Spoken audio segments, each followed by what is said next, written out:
If you're going to influence society, you must be the leader in that area.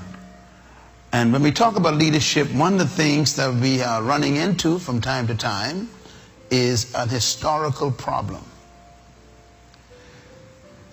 We are all suffering from miseducation.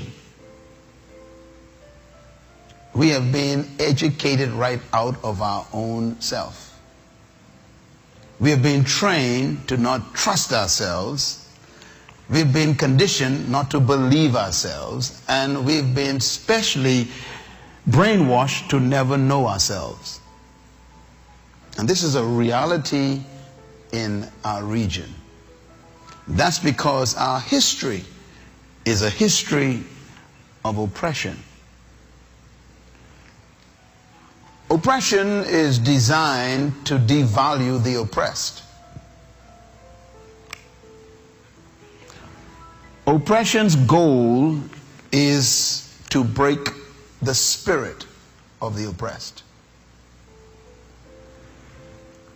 What does one mean when one says break your spirit? This concept of breaking the spirit of a person means that you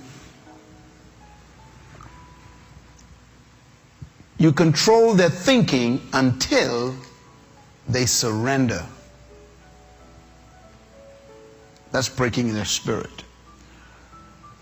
As long as somebody is willing to fight, their spirit is not broken.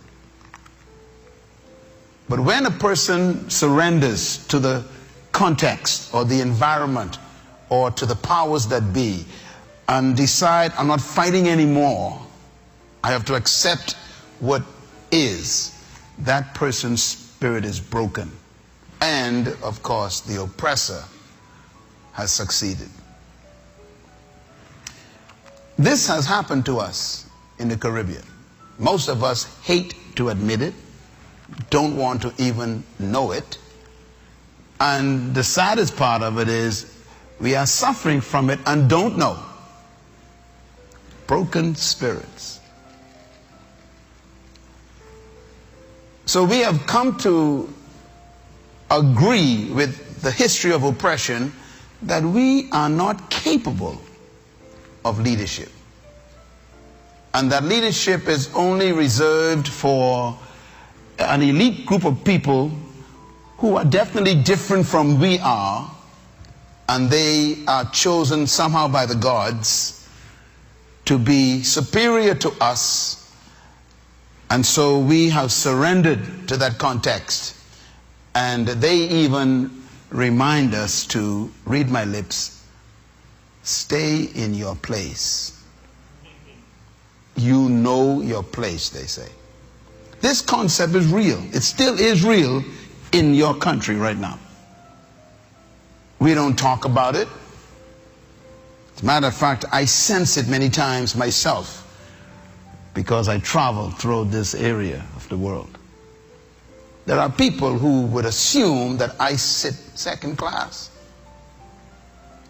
Many times my wife and I would walk up to the airport, in some airports, and they call for first class, and we step up.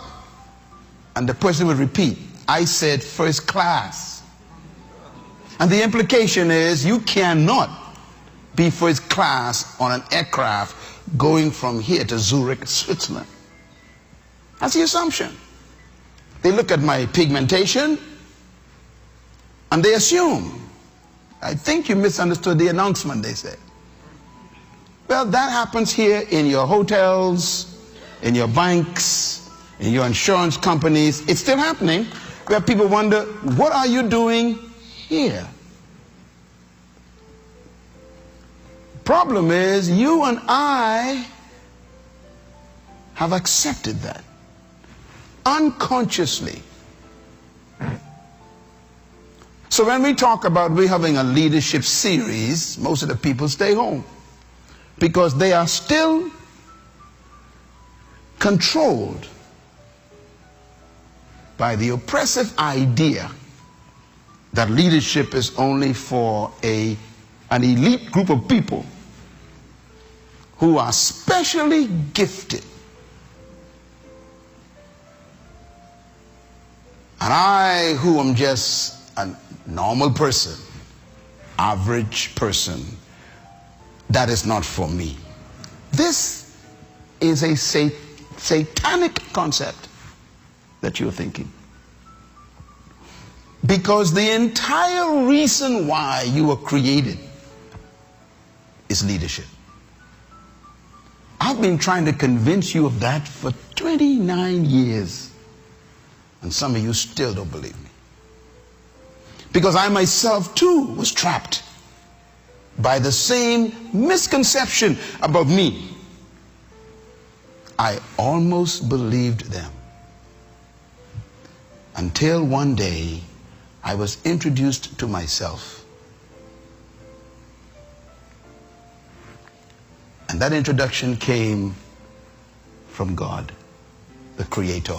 He introduced me to myself, a self I never knew. As a matter of fact, when I met myself, I was afraid of me. Because that was not the self they told me existed. As a matter of fact, they told me, don't ever think of yourself as that self. You are not that. And so I battled this demon of self-devaluation, self-humiliation, self-cancellation. What a battle you face. This has been the plight of all third world people.